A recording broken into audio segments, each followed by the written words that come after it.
es lo que a mí me parece el tatuaje, ¿no? Me vienen a contar su historia, yo vengo a representarla, soy como el intermediario entre su historia y el objeto de la historia, de la misma historia, y no me queda más que respetar precisamente el tiempo que le voy a dedicar a los clientes, que eventualmente también se vuelven amigos. Bienvenido a Eureka Podcast. Yo soy Carlos Gutiérrez y me encanta conversar con personas llenas de inspiración, estrategia y liderazgo.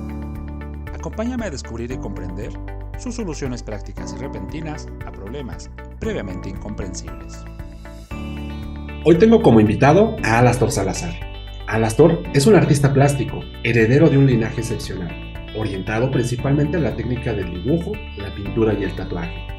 Su obra pictórica ha sido expuesta en diversos centros culturales e importantes universidades, reconociendo así su trayectoria. La composición de sus trazos ilustran un devenir de emociones, esoterismo y pasión que revelan en gran medida la evolución del artista en el dominio de la simetría. Desde Horseman Tattoo Studio, Alastor analiza e interpreta, tal vez por sus dotes de artista o de psicólogo, la historia personal del cliente, para replicar sus emociones en un lienzo vivo. Si tú eres de los que no le teme a las agujas, el dolor te hace sentir vivo y le entiendes a la psicología, te recomiendo que escuches este episodio, donde hablamos acerca del arte vivo, la psicología y la dualidad de la existencia humana. Hola, ¿qué tal? ¿Cómo están? Ya estamos de regreso acá en Eureka Podcast y me encuentro maravillado de nuestro invitado que estuvo esta noche con nosotros y que ya ha estado presente en otros episodios, aunque yo decía, lo vamos a invitar, pues por fin se nos hizo presentarles a ustedes al artista Alastor Salazar. ¿Cómo estás, Alastor? Gracias a Dios, muy bien, Carlos. Mucho gusto en saludarlo. Me siento muy contento de por fin ya estar aquí frente a su audiencia.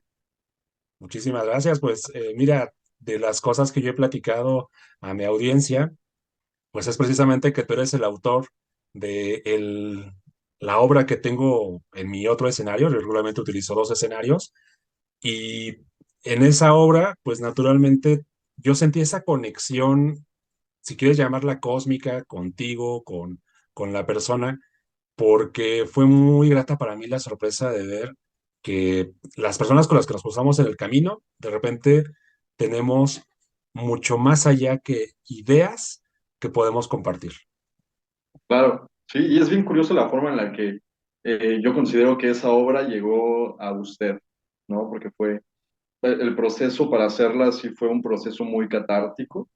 Me acuerdo estar ensimismado dentro de, imaginemos todo este paraje artístico poético, ¿no? Estaba yo ensimismado dentro de la noche, pues esperando como que este rayo de iluminación que quisiera que pudiera yo crear algo. Estaba así como que esperando y esperaba y esperaba. Y primero salió un boceto muy al aire y se fue construyendo solito, solito. Y era de las obras que pues yo tenía en mi estudio, en el estudio que usted ya conoce, las que tenía yo aquí colgadas. Entonces también era una obra que para mí significaba mucho, sobre todo por un gran significado catártico que lleva, que conlleva.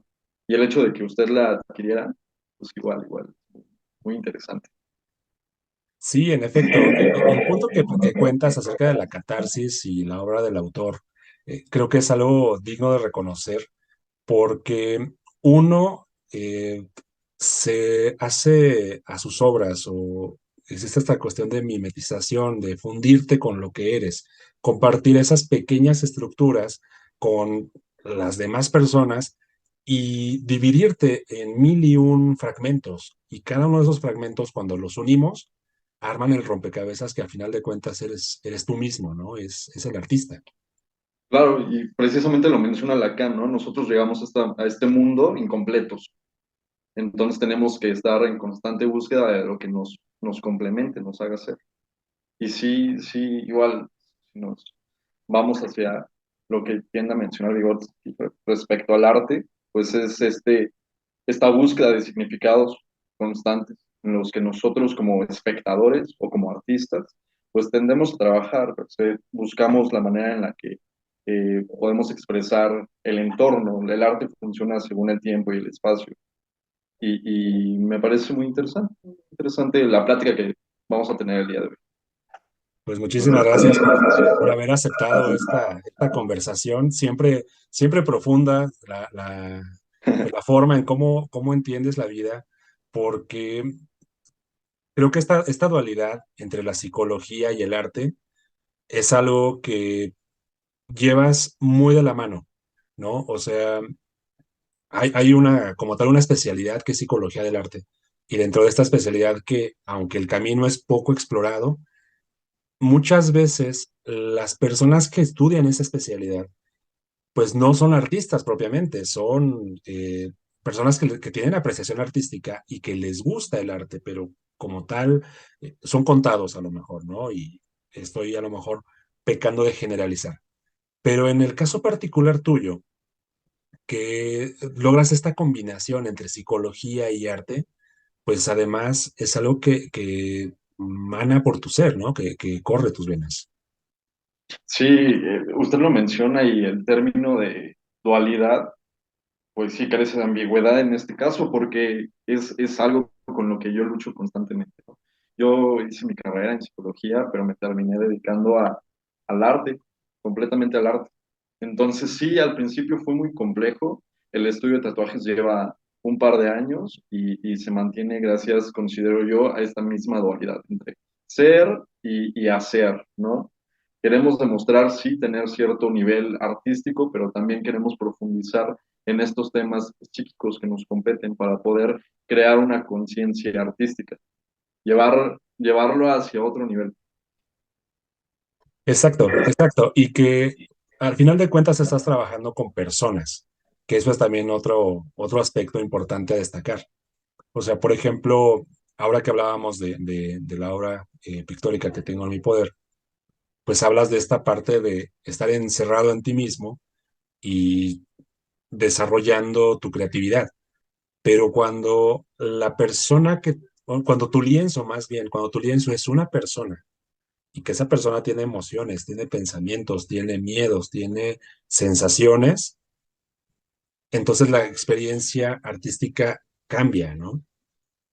Sí, realmente sí. Bueno, regresamos a lo que a lo mejor Vygotsky dijo en su momento, ¿no? De que es, es la figura careciente de sentido hasta que lo metemos dentro de un contexto teórico que genera ya el significado de la imagen, ¿no? Ya que genera esta responsabilidad afectiva sobre qué concierne una imagen.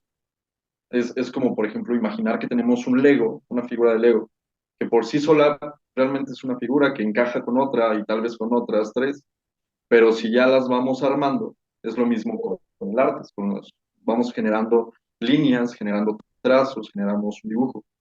Y con el ejemplo del Lego, pues ya vamos a tener una máscara o un carrito o un personaje, ¿no? Entonces es, sí, precisamente darle un significado.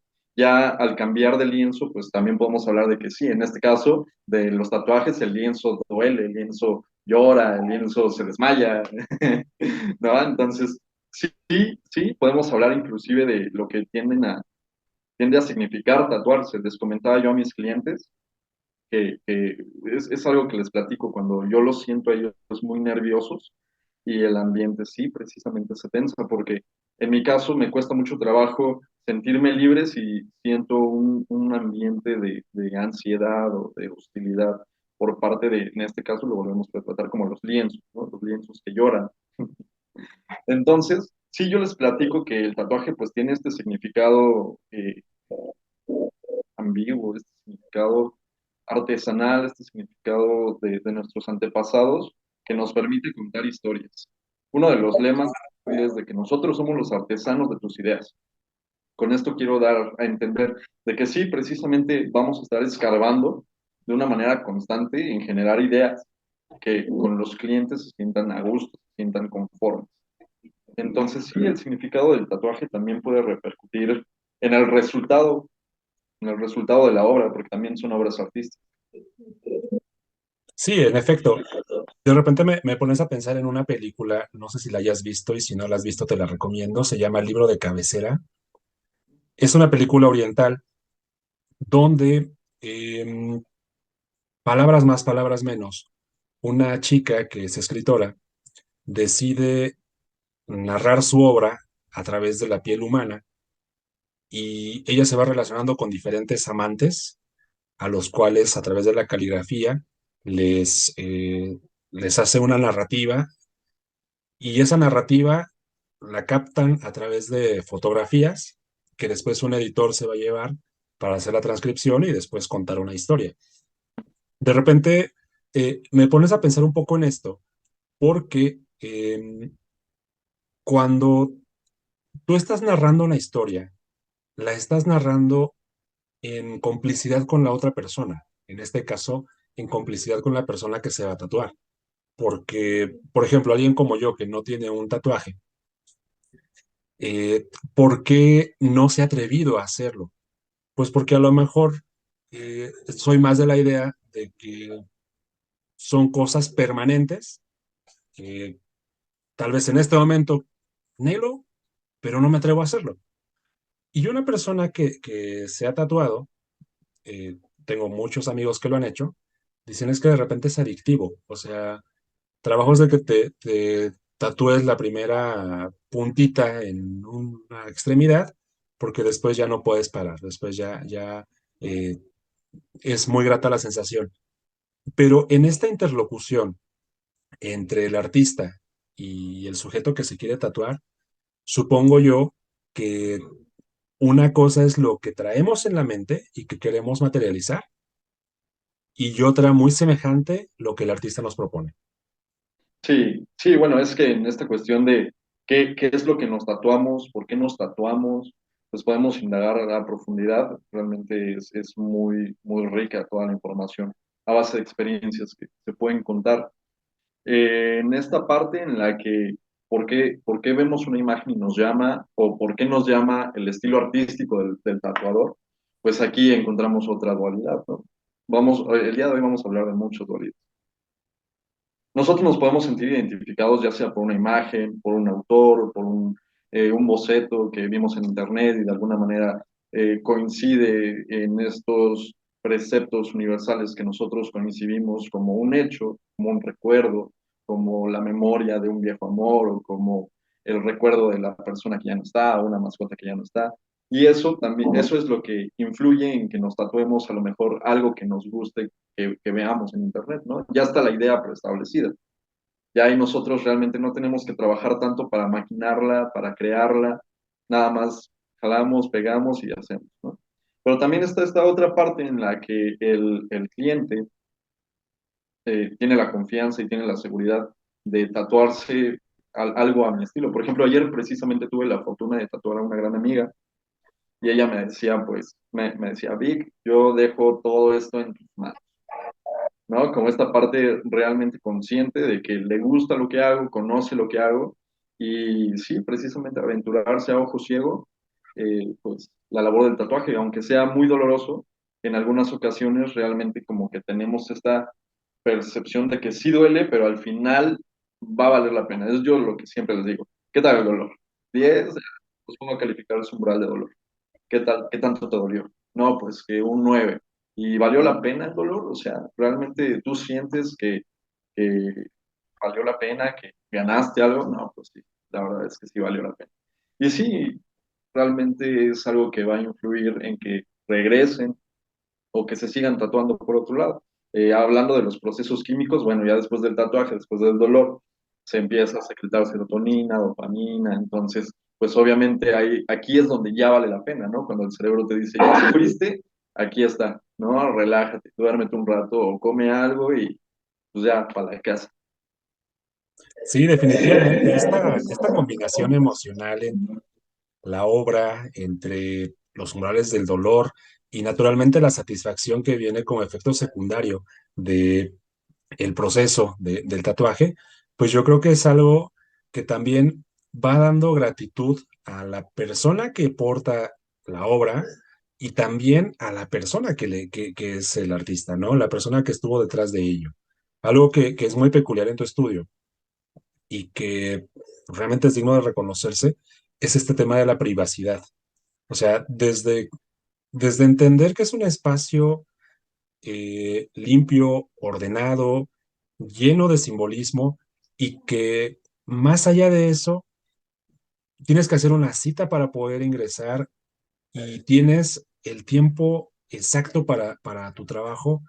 Creo que eso habla de perspectiva, habla de esa dinámica que rompe completamente el paradigma, y a lo mejor aquí, sin ánimo de menospreciar a nadie, rompe completamente el paradigma de, pues, la cortina grafiteada, un montón de vagos sentados allá afuera, y quién sabe qué salubridad tengan dentro del estudio, ¿no? Digo, Claro, hablo de algunos que he visto por aquí cerca.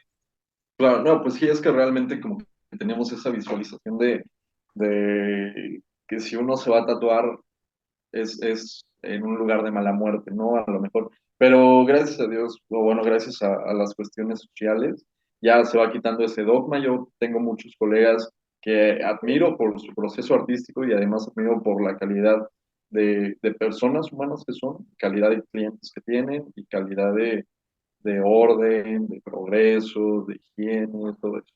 Y sí, justo por ejemplo en el estudio, en mi estudio, donde yo trabajo, está esta parte de la privacidad en la que, pues, justo lo mencionaba Freud, ¿no? Es como un proceso ritualístico en Tótem y Tabú. Los rituales nos permiten como crear esta esencia íntima y es que eso es lo que a mí me parece el tatuaje, ¿no? Me vienen a contar su historia, yo vengo a representarla, soy como el intermediario entre su historia y el objeto de la historia, de la misma historia y no me queda más que respetar precisamente el tiempo que le voy a dedicar a los clientes, que eventualmente también se vuelven amigos por esta parte de la confiabilidad, ¿no? Sí, y que digo, a lo mejor eh, uno insiste en desapegarse del ámbito de la psicología, pero yo que he estado fluctuando entre uno y otro fenómeno, pues también te puedo decir que terminas asociándolo. O sea, por ejemplo, en esta cuestión de reservar un tiempo específico para una persona y dedicarlo 100% a la persona, nada menos, el día de ayer platicábamos con una psicóloga que me puso a pensar en algo y me decía que en una especialidad que toma, uno de sus maestros de la especialidad le dice, ¿qué tan complicada se ha vuelto nuestra vida que tenemos que pagarle a alguien porque nos dedique una hora de su tiempo y escuche con empatía y atención todo lo que tenemos para decirle? Entonces, eso refiriéndose obviamente al campo clínico de la psicología, pero llevándolo hacia el tema del arte y hacia el tema del tatuaje, pues también considero que tus clientes no solo van por el tatuaje, sino también van a lo mejor por la experiencia que hay detrás de ello.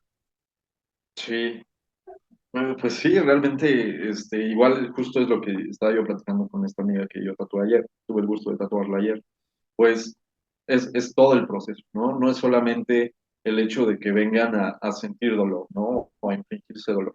Es que hay un horario, hay una forma, hay un método, y es el mismo método que yo ocupo, por ejemplo, con mis propias obras, ¿no? Me gusta como que mantener un espacio aislado, tranquilo, con música que a mí me gusta, en este caso, música que a los clientes les gusta y nada más dedicarme a lo que me compete, a escuchar, a tatuar. Y sí, pues es esta parte que usted menciona, lo bonito de fluctuar entre dimensiones, ¿no? Entre ser tatuador y también tengo esta noción de la psicología, ¿no? En la que me gusta estar ahí sentado escuchando. Y hay respuesta, hay estímulo de respuesta, hay mensajes, hay códigos, ¿no? Como que eventualmente todo tiende a unirse, ¿no? Y es por eso que hay momentos en los que ya no me siento en espacios tan duales, sino que ya siento a partir de estos 2 años que he estado trabajando constantemente en ello, que ya es una sola línea. Y eso es algo que a mí me complace muchísimo porque en los inicios sí era como de, ching, ¿y ahora soy o no soy? ¿O qué hago? ¿Qué estoy haciendo? Sí, sí, exactamente, ¿no? Esta cuestión de encontrar tu identidad, o de saber cuál es el camino, por dónde debemos de seguir. Que hoy en día también hemos entendido que nosotros vamos construyendo el camino. O sea, que no hay un plan establecido que nos diga después de A sigue B y concluyes en C. Hoy en día la diversidad nos marca que puedes pasar de A a D y en el camino vas a encontrarte con B y con C.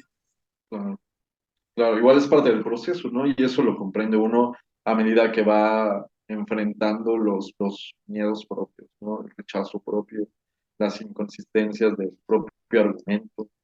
Y sí, precisamente el arte me ha ayudado mucho bueno, retomando esta parte del arte como terapia, la psicología del arte, desde el punto de vista del artista, pues sí, es expresar, comunicar, me ha servido como un proceso catártico en el que yo también, a medida de mi propio pulso, en mis propias manos, pues cuento un poco de mi historia en los tatuajes ajenos, ¿no? Igual el otro día tuve la oportunidad muy grata de hacerme un autotatuaje.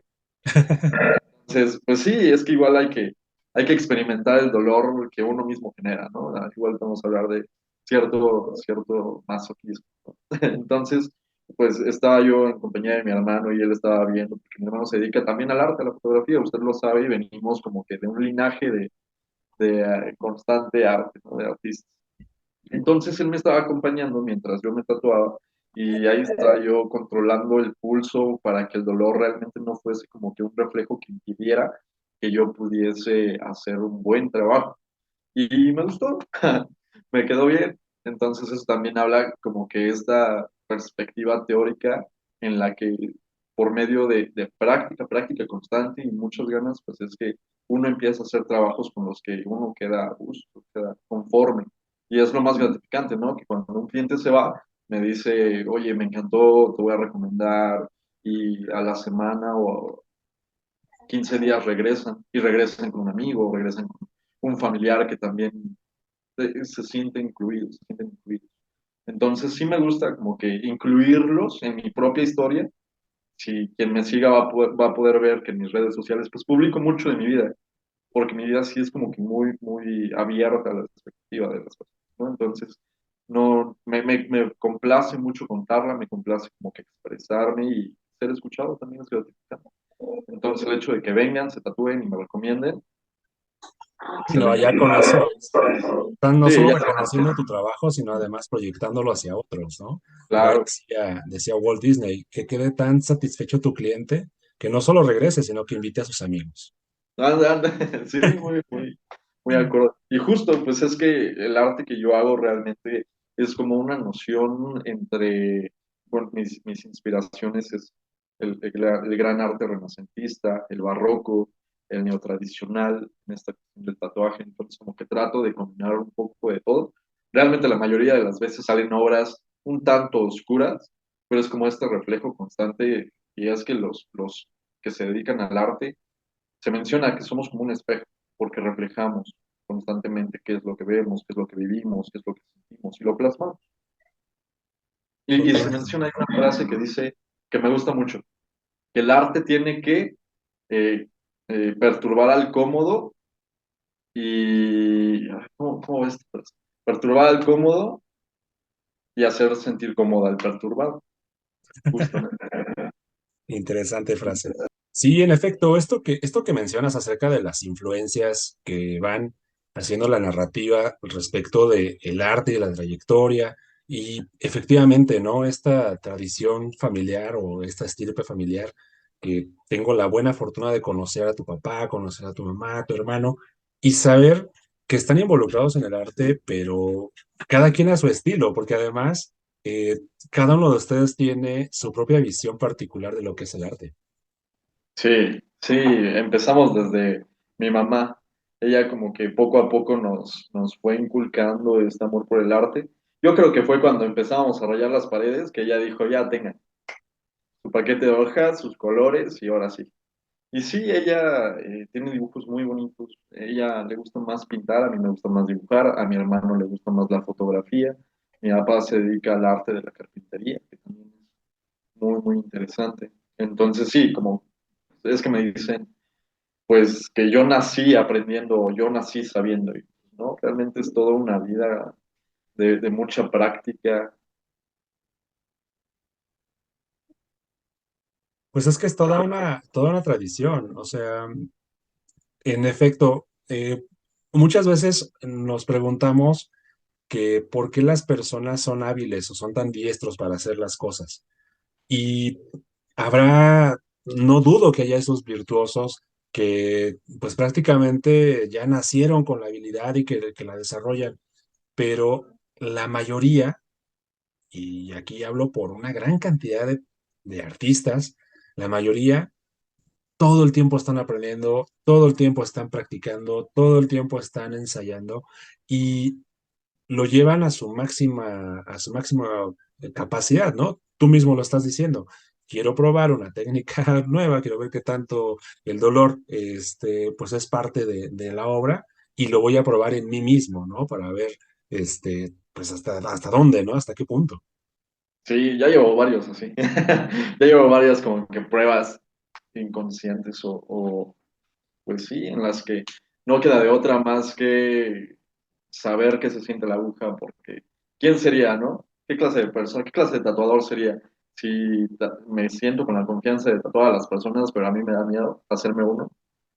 Entonces realmente tiene mucho que ver esta parte de atreverse, porque el vivir del arte, pues es atreverse a hacerlo, a experimentar el fracaso, a retarse a sí mismo, a pasar mucho tiempo ensayando, mucho tiempo haciendo bocetos, dibujos que al final ni quedan a la mera hora, o hojas que se rompen cuando uno borra, ¿no? Entonces sí son muchas nociones complejas en las que tenemos que aceptar que el arte sí es precisamente. Estaba yo pensando, antes de toda esta plática, estaba un tanto preocupado aquí en confianza porque no sé responder a la pregunta de qué es el arte. Para mí realmente es una terminación tan abstracta que me es muy complejo como que crear una sintaxis de palabras que me digan qué es el arte, sino que me es más fácil expresarlo a medida de que, pues sí, hago mis dibujos o hago mis pinturas o me manifiesto a mí mismo en torno a los lienzos públicos.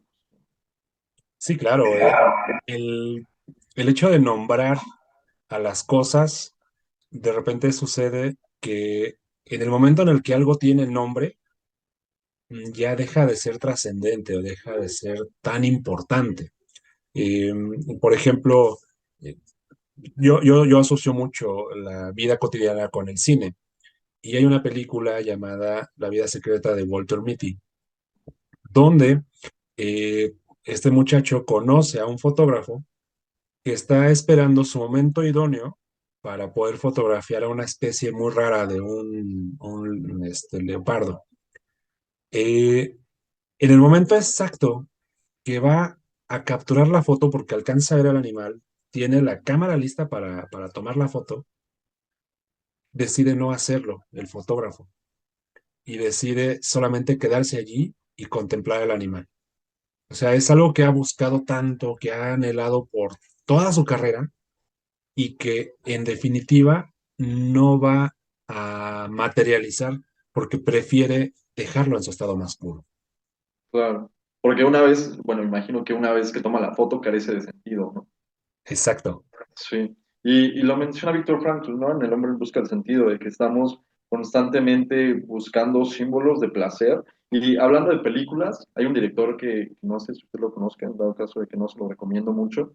Sus películas son un tanto explícitas, en el sentido de que tiende a tener tintes violentos.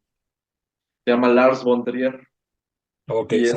este director menciona en una de sus películas, me parece que es la última, la de La casa que Jack construyó, no sé si la has visto. Y menciona justamente en este lapso en el que explica la razón del personaje, habla del deseo y cómo él siente que el deseo es caminar por una calle iluminada por postes, por farolas, en las que cada vez que se acerca a un poste se genera una sombra que lo prevalece o que lo precede como el deseo. Y a Claro. medida de que se hace cada vez más chica esa sombra, hasta que llega a estar a la par del mismo poste de luz, que se pierde en totalidad la sombra y no es hasta que sigue caminando que se genera una nueva. Entonces es justamente lo que usted menciona, que una vez que nosotros caminamos hasta esta farola que presupone ser lo que tanto deseamos, una vez que estamos aquí, ya no lo queremos o ya no significa o pierde de valor hasta que encontramos uno nuevo. Y justamente pasa mucho en el ambiente artístico. En mi caso, hay veces en las que estoy tan ensimismado por crear una obra y me lo empiezo a imaginar. Quiero hacer una obra con tintes esotéricos que llamen la atención por a lo mejor el estilo técnico, ¿no? Y es aquí cuando empiezo a generar la obra, se crea el boceto, se hace un encuadre y empiezo a trabajar. Una vez que ya está el boceto, empiezo a intintar. Y ya que lo terminé, sí siento esa satisfacción genuina de que ya aquí está, me siento muy orgulloso, pero al otro día es como, ¿y ahora qué dibujo, no? ¿Y ahora qué vamos a hacer? Y es precisamente esto que me obliga a estar buscando, bueno, pues es que el arte se fundamenta en el aquí, en el ahora, en todo este marco técnico, teórico, histórico, en imágenes, en películas, en libros, y eso me alimenta a estar en constante búsqueda de ideas. Es un proceso muy, muy complejo porque, por ejemplo, Julio Cortázar menciona que se despertaba a las 3 de la mañana a escribir, sea lo que sea que le saliera, si le gustase o no, ahí estaba escribiendo. Yo realmente no tengo un proceso tan obsesivo, pero sí hay momentos en los que me pongo frente a la hoja y es, órale, papito, vamos a darle, porque esto es lo que nos apasiona, esto es lo que realmente nos mueve, ¿no? Y es justamente, igual el otro día estaba viendo esta película, hablando de películas, de Pixar, se llama Soul, No, la del sí. pianista, ¿no? Y hay una escena que me parece muy preciosa en la que él empieza a tocar el piano y como que cambia de plano, como que su mente empieza a elevarse, empieza a trascender. Y es justamente lo que pasa. No, no es mentira de Pixar, lo confirmo. Uno empieza a tomar el lápiz y solamente las cosas fluyen. Como que Sí, empezamos a disociar, ¿no? Ya empezamos a hablar de sí, trastornos, sí, empezamos a disociar y sí, justamente, ¿no? Como que esta fase de la percepción en la que trabajamos constantemente para generar ideas, ¿no? Porque como todas están en ambientes tan selectos dentro de la memoria, hay que tomarlas y llevarlas hacia una abstracción, ¿no? Para poder llevarlo a lo concreto. definitivamente coincido contigo. Y mira que tengo aquí Eh, una chulada. chulada, ¿eh? Sí, Una chulada. ¿Conoces al autor de esto? lo conozco, a veces lo desconozco, pero sí, sí. ¿Qué sensación te provoca ver tu obra? Pues sí, es muy gratificante ver a través de la pantalla porque sí tiene este contexto especial para tanto como para usted, para mí también lo tiene. Y sí es una obra que a mí me apasiona. Había veces en las que colgada en el estudio me la quedaba viendo porque sí tiene un significado precisamente inclusive un tanto dual, ¿no? Entre el ser y no ser, y en este caso, pues no es. Exactamente, exactamente. Que esta parte La de nada. aquí es lo que a mí me impacta. O sea, el- esta dimensión que está obviamente marcada como el futuro, este faltante de la articulación, o sea, tiene como de repente tantos detalles que inspira paz. O sea, en lo particular, yo la tengo acá en la casa, en la sala de la casa. Gracias.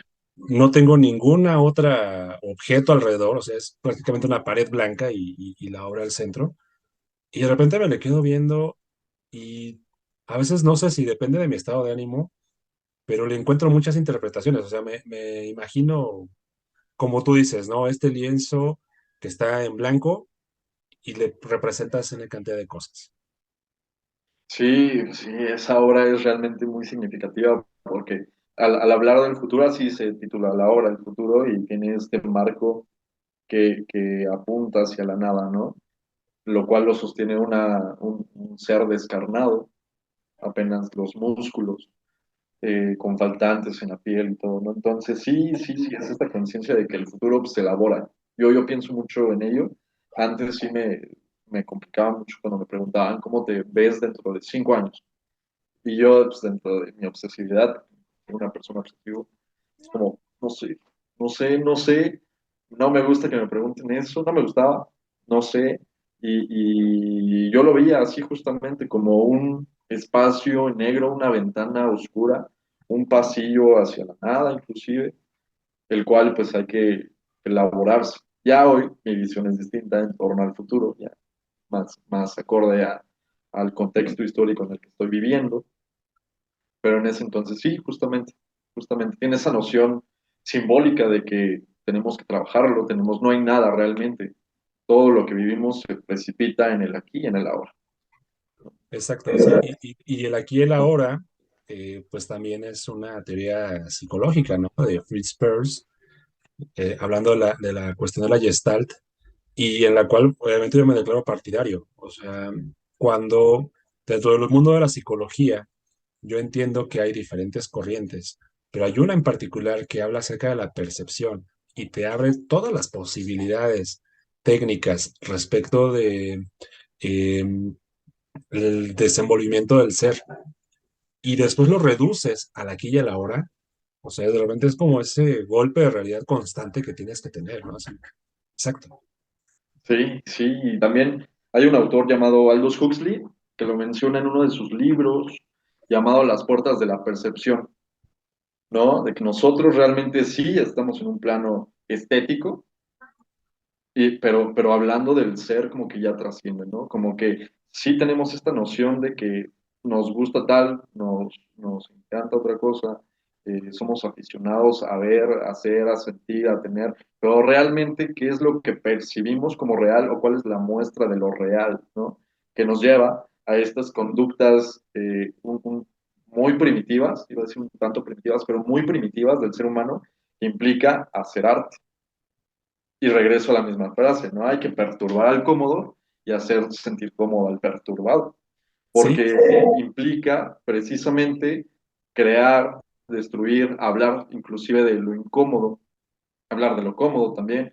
Regreso a esta parte del barroco y el renacentista, de los renacentistas en los que pues se retrataban a los reyes como si fuesen deidades, ¿no?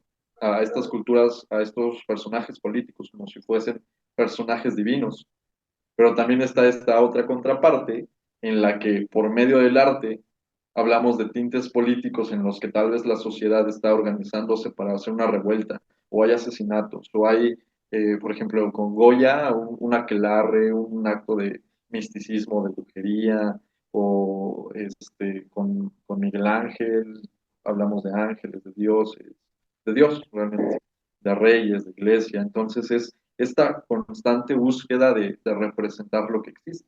Y lo menciono primitivo porque también pues se representaba de esa manera, ¿no? El sol, la luna, con objetos, los animales, la casa, el ganado, un linaje. Y eso también lo podemos ver en el mismo tatuaje. Nos podemos hacer el nombre de nuestro hijo, el nombre de la persona amada, el nombre de la persona que falleció, su fecha de nacimiento. Son cuestiones primitivas que realmente ya racionalizándolas, las seguimos llevando a lo largo de nuestra existencia porque nos identifica, nos presupone a esta tranquilidad de que pues seguimos siendo humanos, ¿no? Es llevar estos constantes significados abstractos y hacerlo real, ¿no? Como plasmarlo, llevarlo consigo mismo. Y es lo que me parece maravilloso del tatuaje, me parece muy poético. Y lo platicaba con una amiga, también muy querida, y menciona el complejo de Cerati, que somos pasionales, el arte es pasional, es constante, es meticuloso, muy desordenado, ¿no? Entonces tenemos en esta búsqueda constante del ser y del no ser, existir, ¿no? Como que queremos mantenernos en esta línea y el hecho de inmiscuirse entre un lado y otro lado, pues realmente implica un desorden que eventualmente explota en arte. exactamente, exactamente. Y la cuestión también del tatuaje, pues tiene una connotación cultural interesante, porque además deriva pues de las tribus, ¿no? De el México prehispánico también ya había esa representación simbólica. Tenía un valor alto en cuanto a rango, en cuanto a jerarquía. Este, a lo mejor lo hemos asociado más hacia el mundo contemporáneo y me remito a 100 años a la fecha, que la persona que llevaba tatuaje era aquel que había pasado por una prisión o un marinero, alguien que tenía como un pasado turbio, pero en realidad, viéndolo en esta lógica simbólica, en esta parte, como lo señala Jung, de arquetipo, pues el tatuaje tiene implicaciones muy serias, ¿no? Sí, bueno, tan solo yéndonos a el génesis de la palabra tatuaje, viene de un origen indoeuropeo que significa marca y lugar. Entonces, llevándolo hacia un contexto realmente sociocultural, un museo, una escultura, una iglesia, marcan un lugar, ¿no? Entonces, llevarlo a, usted lo menciona, es muy interesante todo esto del arquetipo. Y sí, precisamente nosotros podemos considerar tatuarnos un ángel, una persona querida, nuestro propio nombre, un demonio, un diablo, ¿no? Entonces tiene mucho que ver realmente con esta representación simbólica que nosotros tengamos hacia nuestro exterior, tanto como hacia nosotros mismos, porque es como decir, mira, esto es lo que yo traigo aquí, o esta es la banda que me gusta, esta es la música que me representa, es sentirse, sí, cómodo con esta perturbación del dolor, ¿no? Porque el cuerpo obviamente va a rechaza lo que no le gusta, pero una vez que lo ve completado o una vez que lo ve, rechaza lo que le duele, pero una vez que lo ve ya estructurado, como que crea esa con el dolor, con el aquí, con el ahora, con esta palabra de tatuaje que representa marca y lugar. Todos estos lugares simbólicos que nos rodean, nuestra sociedad, son tatuajes en nuestra historia. El monumento, por ejemplo, yo hablando aquí en Tulancingo, la catedral, es el tatuaje de nuestra historia colonial, ¿no? Y igual puede ser exclusivamente una pirámide, un monumento artístico, igual tiende a ser arte. Exacto, exacto. Es esta creencia en el tiempo, ¿no? El trascender, el llevar un símbolo contigo y que te acompañe durante el resto de tu vida. Y pues ya acercándonos hacia el cierre de esta entrevista, que se nos ha pasado el tiempo muy, muy rápido. O sea, Sí, parte pudiéramos, 2 podríamos, exacto, planear una parte 2. parte 2. Mira, te hago la pregunta, eh, que no sé si estás preparado para ella, ¿Qué es el pero... arte? ¿Si es eso? ¿Si es eso? La verdad, No, no, no, no. ¿Cuál ha sido tu momento de mayor eureka? uh, sí, sí me considero listo para eso y es justamente la creación del estudio. La creación y la noción y el crecimiento del estudio para mí fue una serie de constantes eurekas que me motivaron muchísimo, gente que me apoyó muchísimo desde el inicio, gente que ahí sigue, gente que desafortunadamente en algún momento de la historia del estudio se tuvo que ir, pero que todos los que de alguna manera se han querido involucrar aquí siguen y aquí van a seguir, porque yo considero el estudio como sí, parte mío, pero es por medio de mí realmente que se cuentan todas estas historias y es lo que más me complace. Entonces yo considero que justamente el mayor eureka fue el estudio porque a partir de ahí vinieron muchas cosas buenas, tanto en lo emocional como profesional, y pues para adelante, para adelante. Pues muy, muy buena respuesta. Así que, eh, pues te noto muy, muy convencido con ello. Y en efecto, también he sido testigo y muy afortunado de ver tu crecimiento en lo profesional. O sea, de repente ya veo por ahí galerías, veo por allí que ya tienes una exposición acá, exposición allá. Aún tengo pendiente, pero no vamos a quitar el dedo del renglón, esa nota en periódico. Aún tengo Sí, pendiente contigo eso, pero vamos, lo que sí podemos destacar y que es muy, muy notable es toda tu trayectoria. Así que para toda nuestra audiencia, ¿dónde te podemos encontrar? ¿En qué redes sociales te encontramos? ¿Y cómo te encontramos o cómo hacemos una cita para tu estudio? claro que sí, con todo gusto. Estamos en Instagram y en Facebook como @hm.tatul con doble T. Mi número de teléfono viene en las redes sociales, también se los comento, es 775-110-8492. También atención con previa cita por toda esta parte ya estética que ya complementamos y ya explicamos. Nos gusta pues sí, contar historias íntimas, ¿no? Hacerlo de corazón, con confianza. Y pues no me queda más que agradecerle a usted, profe, y felicitarlo por este nuevo espacio que yo veo cada vez lo veo a usted cada vez con más confianza de poder platicar de todas las cosas que yo sé de antemano que a usted le gustan por todos estos años de amistad que también traemos. Y pues nada, muchas felicidades, muchos más eurekas para usted y para sus televidentes. Y pura buena vibra. Muchísimas gracias, muchísimas gracias. Pues aquí nos estamos haciendo una comunidad, pues ya muy, muy grande. Eh, Aprovecho también para enviar el saludo a Violento Jack, que precisamente estuvo con nosotros en el episodio número 3 Momento y ya. que platicábamos por ahí de que cuándo se le iba a hacer regresar a Tulancingo y va a andar por allá en diciembre, si no me equivoco. Tiene algunas fechas por los 15 años de DTU. Entonces, Gran pues, luchador. gran luchador, gran luchador. Así que, Violento, pero es un hombre, es su marca. exactamente, Es exactamente. parte de, es parte de. Pues agradecerte, Víctor, nuevamente este No, espacio y pues nos vemos a la siguiente. así será. Cuídense. Muchas gracias. Cuídense.